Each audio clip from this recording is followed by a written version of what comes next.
Hello friends, welcome to wisdomjobs.com. This is Prithvidhar Reddy. I am going to discuss important issues which are in the news. So important issue is that the course correction for the speaker's office, because the speaker's office quite a long time it is in the controversy because of the political partisanship.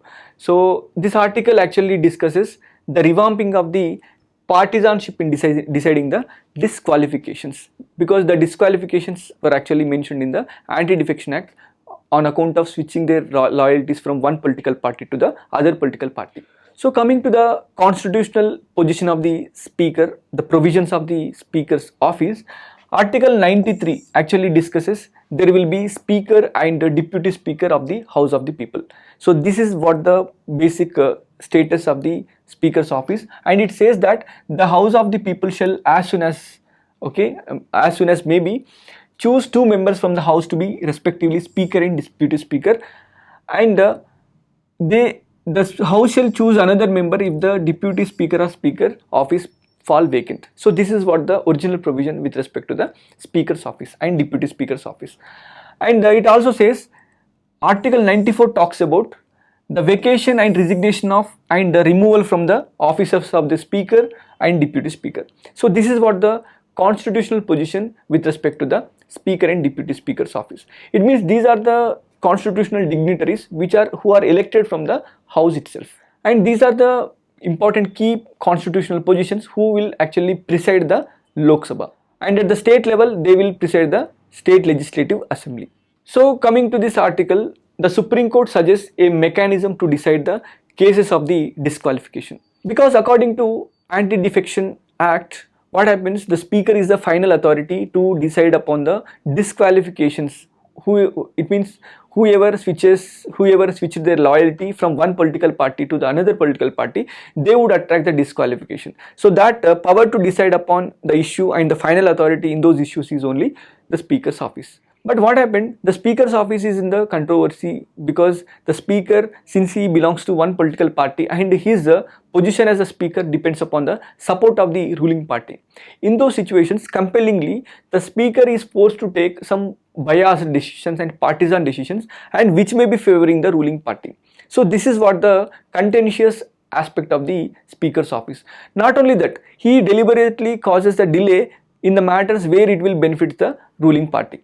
So that's why in the various cases, for example, the historical very important cases, Quixote Holland versus Jechuli case. So in this case, for the first time, the Supreme Court came up with the opinion that if the speaker's office indulges in any matter in a partisan way, so it invites the judicial review.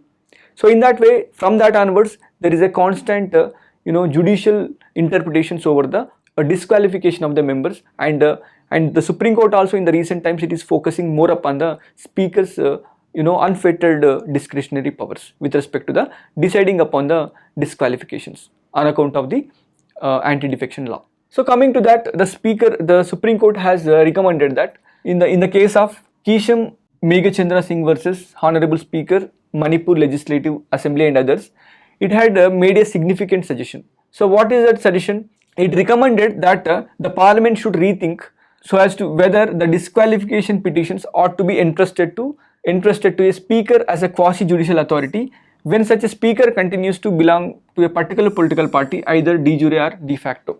So it means it has suggested that there must be a tribunal instead of the speaker's office. So it means, for example, what it has suggested means to substitute the speaker of the Lok Sabha and legislative assemblies with a permanent tribunal which is headed by the retired Supreme Court judge or retired Chief Justice of the High Court, so that there will be a body which is outside the political system which can decide upon the disqualifications in a timely manner, and it will also do away with the allegations of the partisanship which is actually shown by the current speaker's office. And this is to ensure that disputes are decided very much swiftly and also impartially. This is what the requirement as far as the speaker's office is concerned, and thus giving the teeth to the provisions contained in the 10th schedule, because the 10th schedule of the Indian Constitution is often thrown into the mockery, because every time the speaker's office in one way or the other way it is favoring the ruling party. So definitely it will actually violate and it will also spoil the spirit of the democracy, because the legislature is nothing but it is the representation of the people at the larger level. If the democracy's spirit is not seen in the legislature, definitely the spirit of the democracy cannot have any viability. So that's why there must be a proper rethinking over the reformation and amendment of the anti-defection law according to the Supreme Court suggestion.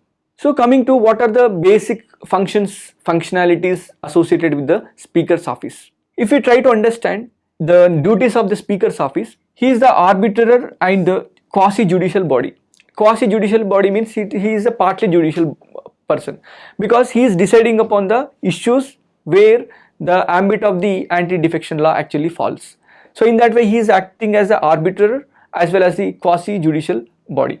And next important thing is it also extends to a range of functions. It is just not limited to the judgmental position with respect to anti-defection law, but he also facilitates the business of the house, and he will also maintain the decorum of the house.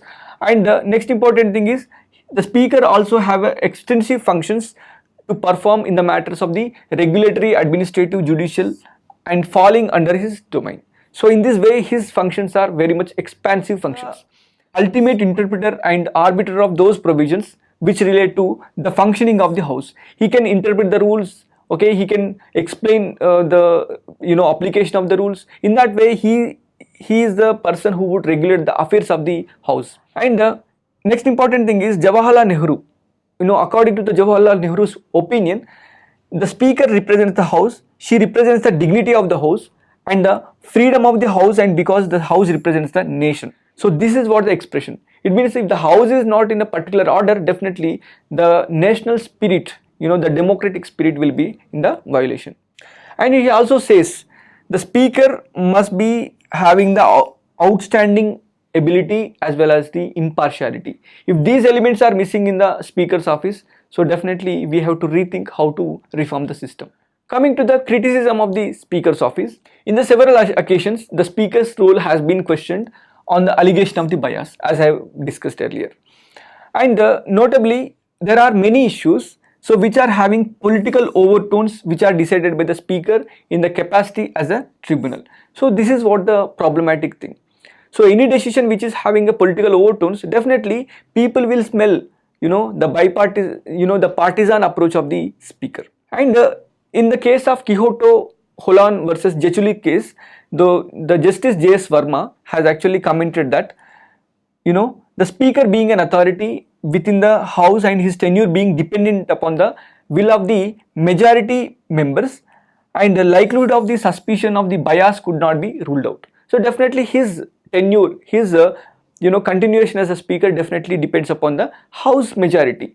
If the majority of the house does not support the speaker to continue further, definitely his tenure will be in the danger. So this is the fear which is actually retracting the speaker to be more honest, to be more sincere, to be more neutral as far as the matters of the Anti-Defection Act is concerned.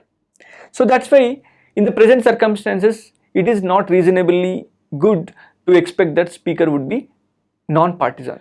So that's why there is a suggestion on part of this Hindu column that it is suggested that a scheme must be brought in where the speakers should renounce all the political affiliations, membership and activity once they have been elected. So this is a viable solution, but how many speakers can do that? The constitution has facilitated the speaker can renounce his party membership once he is elected to the post of the speaker. But many people, many politicians are not actually relinquishing their membership to the particular political party. So because of their personal interest. So this is the problem in the current issues. This is the problem in the current issues related to the speaker. Thank you friends. Thank you for watching this video. If you like this video, please press the like button and don't forget to subscribe to wisdomjobs.com.